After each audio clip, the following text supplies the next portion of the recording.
عاملين ايه؟ حبيت اتكلم معاكم في الفيديو ده عن اطفال. آه لا، مش عن الاطفال اصلا. انا حبيت اتكلم معاكم في الفيديو ده عني انا مين. انا اسماء. آه مدرسة رياض اطفال واخصائية توحد. مدرسة رياض اطفال ليه؟ لان انا خريجة كلية رياض اطفال. يعني مدرسة رياض أطفال، وكمان أنا أخصائية تربية، بحيث إن أنا خريجة رياض أطفال وكل موادي تربوية.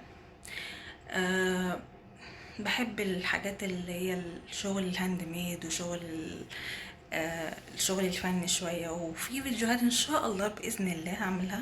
حابة ان انا اعملها، يعني ان انا اجربها. في حاجات زي الكونكريت والحاجات دي واللوح الفنية اللي بالورد البارز والحاجات دي، نفسي اجربها معاكم وان انتوا تشاركوني ان انا وانا ببدأ اول خطوة فيها. آه انا بشتغل مدرسة رياض اطفال في مدرسة، مش هقول مكانها فين بس تبع وزارة التربية والتعليم، حكومية يعني. بتعامل مع فئات أطفال كتير جدا كل يوم. مراحل مختلفة بتعامل. أنا مبحبش أتعامل مع مراحل كبيرة أصلا، يعني ما بحبش أطلع في ابتدائي، ولا أحب إن أنا أتعامل معهم أصلا.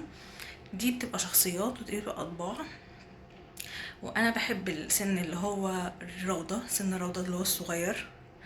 فتلاقيني مش قوي في التعامل مع السن الاكبر شويه، بس بحاول ان انا اتعلم وان انا اتعامل معاه. بس الموضوع بيبقى صعب لو انتي مش حباه. آه ايه تاني؟ السن ده بيبقى التاني اللي هو الكبير ده بيبقى مسؤولياته اكبر شويه ومشاكله اكتر، وبيبقى عايز يكتشف اكتر. او الاطفال بيبقى عايزين يكتشفوا بس مش زي الكبار. الكبار بيبقى عايزين يفرضوا شخصيه، الاطفال بيبقى ما عارفين حدودهم فين. ايه تاني؟ بحب نظام رياض اطفال في وزارة التربية والتعليم، لان هو شبه نظام تربية رياض الاطفال، تربية طفولة مبكرة كلنا احنا متخرجين منها. مش عارفة انا علقت ليه. نظام اللي هو القص واللزق والتلوين، ونتعلم الاطفال باللعب ونتعلمهم بالمهارات واستراتيجيات كتير. ودي كان حاجة حلوة ووحشة في نفس الوقت. حلوة لان انا اتدربت عليها 4 سنين في الكلية، اتدربت عليها. وحشة لان للأسف الامهات مش حباها، حابة نظام الكتاب اللي هو الالف والب والت ورا بعض كده. احنا ما عندناش ان هي الف ب ت ورا بعض، عندنا كل حرف لوحده وبتعلمي الحرف كحرف وبالطريقة وباللعب وبالشكل. بس الامهات عايزه نظام الكتاب والكراسه والقلم وكده. بس ودي كانت مشكله بالنسبه لي ان انا مش بعرف اتعامل بيهم. بس حاولت ان انا يعني اوصل وجهه نظر الوزاره ووجهه نظرنا. في امهات اقتنعت وفي امهات ما اقتنعتش. المهم، آه، الأطفال في المرحلة دي بتبقى عايزة تركيز ووعي جامد جدا، لأن بيبقوا من النوع اللي بيحبوا يتحركوا كتير، وأقل حركة ممكن هوب يقع يتعور. فأنا الفترة اللي فاتت علشان كان عندي ظرف ما، آه، أخدت أجازة. حتى تلاقوني اختفيت من على اليوتيوب. أخدت أجازة و... و... قلت هقعد شويه بقى من الوزاره، من الشغل، علشان ان انا اعرف اركز، وعشان هما كمان حرام ما يبقوش، يعني ايه، انا مش هعرف ادي في الوقت ده. فانا استحرمت الصراحه المرتب اللي انا هاخده، واستحرمت ان انا هما كده عندهم مدرسه وانا ولا اكني موجوده. فقعدت الفتره دي، وعشان كده كمان طلعت عشان انا قاعده زهقانه فطلعت قلت اتكلم معاكم شويه واقول لكم انا مين. ايه تاني؟ انا اخصائية توحد، لان انا عملت دبلومة سنتين في كلية رياض اطفال، قسم توحد. اتخصصت فعلا، وان شاء الله بحاول اكمل الماجستير. الموضوع مش سهل بس انا بحاول، وربنا يعيني ان شاء الله. عايزه اكمل الماستر. موضوع طلع صعب اوي، انا كنت بحسبه اسهل من كده بكتير.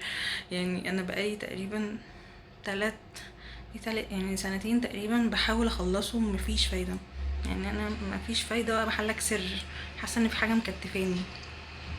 ادعولي ان انا اعرف اخلصه.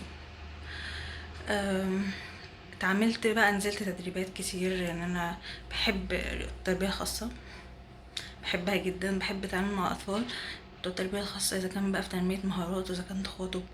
ما عنديش الخبرة الكافية زي الدكاترة الكبار، انا معترفة بالموضوع ده، في التربية الخاصة بالذات، عن رياضة الاطفال والتربية بتاعت الاطفال العادية. بس انا بحاول ان انا ابقى عندي خبرة كافية ان انا اعرف اتعامل معاهم.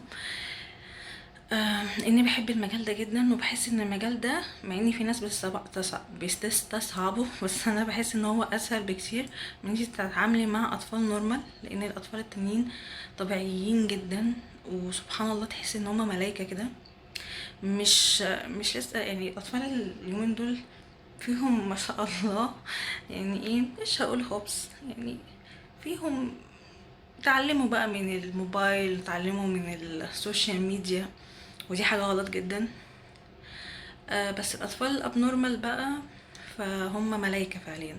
انا اتعاملت مع طفل إعاقة عقلية، كان أصعب حالة بالنسبة لي، لأن هو كان طفل ذكي جدا، كان طفل ذكي ما شاء الله عليه، وكان طفل آم، عنيد، كان طفل عنيد جدا. ف فكان بيشوف الثغرة، يعني بيشوف انتي نقطة ضعفك فين ويستفزك. فدي كان بالنسبة لي كان أصعب حالة. يعني في ناس بتقول إن التوحد أصعب حالات التربية الخاصة، أنا شايفة إن هو لأ، مش التوحد من أصعب حالات التربية الخاصة. التوحد في في مراحل. الطفل ممكن يبقى توحد بسيط، ممكن يبقى توحد شديد، لكن طفل إعاقة عقلية ده كان صعب جدا جدا، وكان احتياجاته أكتر بكثير من التوحد، وبالذات ان انا قلت ان هو كان عنيد. بس سبحان الله، يعني لسه فاكراه لغايه دلوقتي، لسه معلق معايا. بس انا كنت شايفه ان هو ما كانش ينفع مع اخصائيه، لاني جسمانيا انا اضعف من الراجل، فالطفل ده كان من عنده كان محتاج حد يشد عليه شويه، مش يشد عليه ضرب وكده، لا، ان هو يمسكه بطريقه معينه. احنا لينا ماسكه معينه للاطفال دي، ان احنا نقعدهم ازاي. أم، اتعاملت مع اطفال توحد طبعا، بكل المراحل، بس ما تعمقتش قوي. اتدربت مع دكتور شاطر جدا جدا، بس ما اتدربتش برضه بما فيه الكفايه. ان شاء الله اكمل.